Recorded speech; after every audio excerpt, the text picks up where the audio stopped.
Hello सर्वांना. झालं दुपारचं जेवण? माझं पण झालं बघा.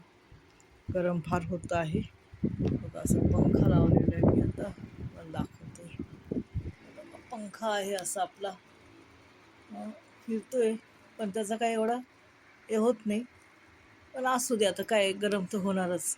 गरमचे दिवस आहे म्हटलं. सांगायचं एक महत्त्वाचं आहे, म्हणजे आपले आपल्या नात्यामध्ये, आपल्या घरातले, आपले जवळचे, हां का, जवळचे, लांबचे नाही सांगत, जवळचे, म्हणजे आपण ज्या घरामध्ये राहतो त्या नात्याला आपण वेळीच किंमत दिली पाहिजे आणि त्या नात्याला आपण सावरून धरलं पाहिजे. नाहीतर असं होईल ना, नंतर सुकलेल्या झाडाला पाणी घालून ते पुन्हा टवटवीत होईल का हो? झाड एकदम सुकलं आणि सुकून गेलं, ते मरून गेलं, तर त्या झाडाला तुम्ही पाणी घालत बसला, पाणी घातलं, रोज तुम्ही पाणी घालताय, परंतु ते काय परत टवटवीत हिरवगार होईल का?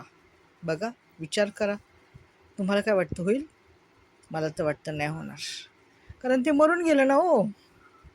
असंच असतं, नातं जेव्हा मरतं ना, तेव्हा तुम्ही त्याला कितीही काही करा, त्या नात्यात पुन्हा टवटवीतपणा येत नाही. म्हणून नातं टिकवायचं जर असेल ना, तर नात्याला योग्य वेळी आणि योग्य ठिकाणी त्याला किंमत द्या, त्याचं महत्त्व जाणून घ्या, तरच तुमचं नातं हिरवगार आणि टवटवीत राहील. नाहीतर कालांतराने एकमेकाची मनं मरून जातील आणि झाड किंवा ते सर्व काही करपून जाईल आणि नातं तिथेच संपून जाईल.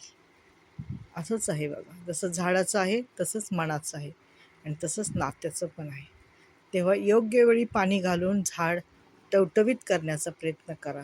नाहीतर झाड सुकल्यावर तुम्ही कितीही पाणी घातलं तर त्या झाडाला नवी पालवी फुटणार नाही. ही काळ्या दगडावरची रेघ आहे. समजलं? धन्यवाद.